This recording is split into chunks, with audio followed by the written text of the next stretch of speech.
Police in Thailand have deployed water cannons several times tonight as protesters defy a ban on gatherings for the second consecutive day.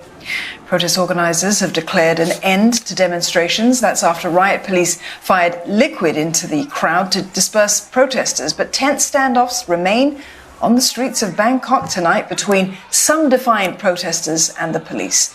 Thousands have taken to the streets of Bangkok despite a warning by Prime Minister Prayut Chan-o-cha. Protesters' key demands include Mr. Prayut's resignation and change to the current government. Mr. Prayut has already vowed to stay on, though, as Prime Minister. Our correspondents May Wong and Saksit Sayasomba, they are tracking the situation in Bangkok for us right now. Let's go over first to May.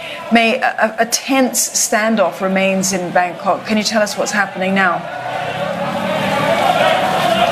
Right, at the situation right now, well, I'm moving simply because now the police is threatening to make arrests now, and therefore they're pushing people back simply because we are not allowed to be here anymore. Under the decree, they are able to arrest anybody at any time they want, even without any kind of explanation. But at this stage, they are pushing people out. Initially, it was all calm and quiet because the water cannon were actually coming through in this particular area, and now I'm getting shoved out of this area. I will move out and I will show you the fact that we've been pushed back even further. Well, earlier with the water cannons, let's stop with the cameraman, okay? Earlier with the water cannons, in fact, there are two water cannons that I saw, and they went around warning people to be moving backwards, and if they don't move backwards, they're going to spray the water, and that's exactly what happened. As you can see now, with all these police officers, they are continuing to expand the fact that you are not allowed to be in this area. In this building right now, this is MBK, Mabung Krong, an extremely popular downtown shopping here in Bangkok. And I just want to point to you as well, cameraman will point over onto that side and show you the fact that that was the main area where the protest was being held much earlier. But all these things happen only when the main protesters were actually already told to leave the area and leave the area very peacefully and very quietly, and they were actually making their way to Chulalongkorn University. And so honestly, the bulk of the people had already left this entire area before the water cannons started firing the water. And I want to point out to you as well, on the skywalk over there, the overhead walkway is where I was at earlier, and police officers were deployed onto that walkway,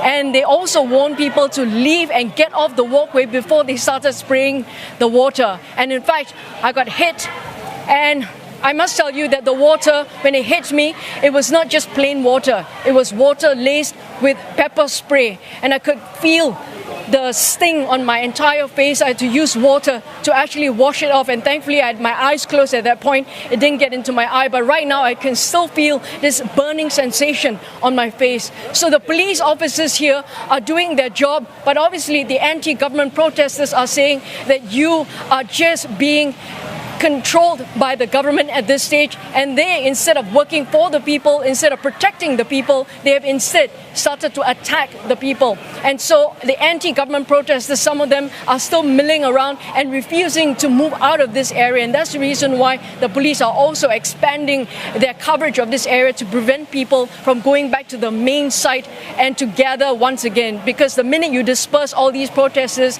it's not as easy to regroup at this particular stage. So all of these are very clear signs that the government is not tolerating this anymore. They are running low and almost zero patients right now, and that's the reason why they're using this emergency decree to try and, number one, arrest people if they want to, and also to perhaps deploy soldiers if necessary, because under the decree they are able to do that. So at this point we have to watch and see what is going to happen next. But from what I understand, the latest announcement is also the fact that the emergency decree giving more powers to Prime Minister Prayut Chan-o-cha will be enforced until November 13. All right, May, thanks very much for that very dramatic account. Let's head over to Saksit Sayasomba. Saksit, you've been walking with the protesters. Give us a sense of what their plans are at this moment.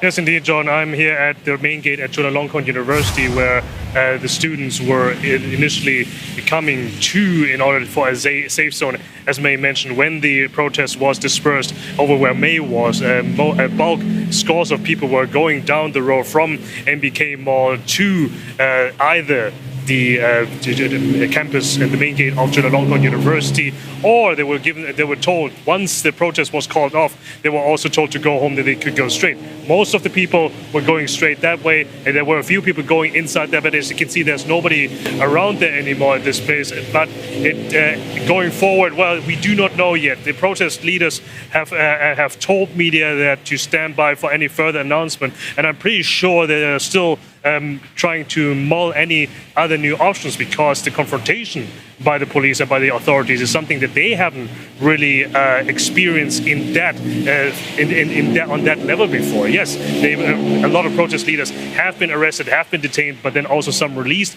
but they haven't really felt the full force of the state like this before, where authorities would actually use water cannons laced with chemicals on people. And you have to keep in mind, these protesters and the protests that we have seen in the past few months, calling for the government to resign and for vast political changes of the Thai political system, they have been predominantly peaceful, and the protesters are virtually all unarmed. And to see now then these protesters, who are mostly young people, as students, school children, then being shot with water cannons laced with chemicals, this is quite a new dimension that we have seen here in Thailand, despite the fact that we have seen so many political protests in the past, despite the fact that most of these political protests have also descended into chaos and violence, many of them also giving a pretext for the powers to be to launch a military coup.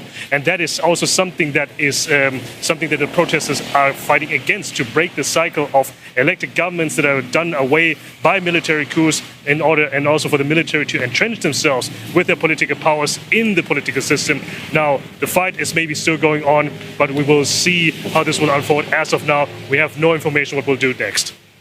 Saksith, May, thanks very much for those accounts. We've been speaking there with Saksith Sayasambat and May Wong, doing some excellent legwork for us on the ground in Bangkok with the latest development from there.